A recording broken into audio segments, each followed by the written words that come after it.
Alors Françoise, merci beaucoup pour ta présence en tant que marraine de cet Innovaton. Pendant le discours d'ouverture, tu parlais par exemple des barrières entre la vie pro et la vie perso. Quels seraient si tu avais 2 conseils à nous donner pour les entrepreneurs et entrepreneurs de demain, tu leur dirais quoi? Sur cette barrière-là, Ouais. alors, bon, 2 choses. La barrière, il faut qu'il y en ait une. En revanche, il faut qu'elle soit au bon endroit. Moi, j'ai mis assez longtemps à comprendre que on ne peut bien parler de quelque chose, on ne peut bien porter un projet que si on y croit sincèrement et que on se sent en phase, en symbiose avec l'authenticité du discours qui va avec.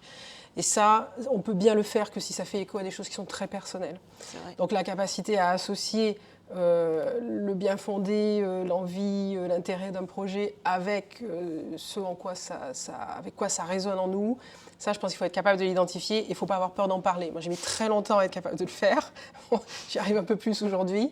Ça c'est pour la première partie, c'est-à-dire en quoi c'est important d'avoir un lien entre le pro et le perso. Pour autant, effectivement, là je trouve que c'est important de mettre la barrière en sens inverse, c'est-à-dire de faire quand même attention à ce que le pro ne déborde pas trop sur le perso, parce que sinon on devient ce qu'on fait et plus qui on est. Ça c'est dommage. C'est terriblement important et à ne pas oublier, quelle que soit l'étape de son projet. Tout à fait. Et ensuite, pendant ton discours, tu as mentionné l'entrepreneuriat de demain. Oui. Comment tu l'imagines? Je ne l'imagine pas complètement. La seule chose que je me dis aujourd'hui, c'est qu'il ne peut pas être comme celui d'aujourd'hui. Je pense que celui d'aujourd'hui, il répond à un formatage qu'on a eu. Moi, je suis née dans les années 60, en 70, même pile. Donc, j'ai connu petite enfance dans les 30 Glorieuses avec un schéma familial professionnel qu'on a retrouvé pendant très longtemps, y compris dans le milieu de l'entreprise, quelque chose de très pyramidal, très patriarcal. Et ça, je pense que ça ne fonctionne plus. D'abord, tout simplement parce que c'est une hérésie de penser qu'une seule personne peut avoir toutes les qualités, toutes les compétences réunies pour bien porter, bien diriger une entreprise. Donc ça amène quand même beaucoup à la notion d'intelligence collective. Derrière ce terme d'intelligence collective, il y a aussi beaucoup de choses qui ont été dévoyées. Voilà, donc il faut savoir à quoi on l'emploie. Pour moi, l'intelligence collective, c'est la capacité à mobiliser des savoir-faire, des envies, des idées pour élargir le plus grand possible, justement, le champ des possibles. Ça, c'est la vision que moi j'en ai de ça.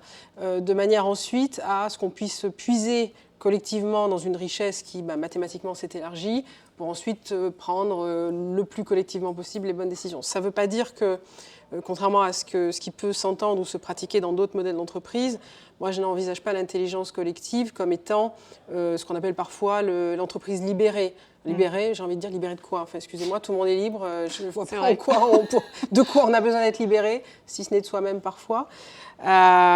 Donc, il y a beaucoup de modèles qui tournent aujourd'hui et qui visent à essayer de casser ce modèle patriarcal. Pour autant, ce qui me dérange avec ces modèles-là, justement, c'est que ce sont des modèles. Et moi, je suis assez persuadée que le modèle n'est pas encore inventé. Le modèle de demain n'est pas encore inventé. Voilà. Il arrivera. Comment, je ne sais pas. Voilà. Je pense qu'on peut essayer de l'imaginer en expérimentant des choses. Nous, c'est ce qu'on essaye de faire côté Spirit. Expérimenter des modes de fonctionnement, quitte à se dire finalement ça n'a pas fonctionné. Voilà. Mais c'est pas grave. Au moins, on a essayé et on peut peut-être affiner d'ailleurs. C'est pas parce que quelque chose ne fonctionne pas qu'il faut nécessairement tout jeter à la poubelle. Des fois, il faut juste un petit peu repositionner, réorienter. Et donc, pour répondre en une seule phrase à la question qui était comment je vois le modèle de demain, je ne le vois pas. Et je pense que c'est ça qui est intéressant. Je pense qu'il faut qu'on expérimente collectivement un certain nombre de choses pour qu'à plusieurs, on puisse le voir ensemble. Waouh, très beau. Voilà. Et dernière question, si tu devais donner un conseil à une entrepreneur, ça serait quoi? C'est la question piège? Ah, c'est ça.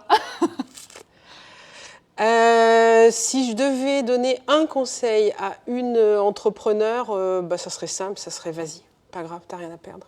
Simple et efficace. Merci beaucoup. De rien, avec plaisir.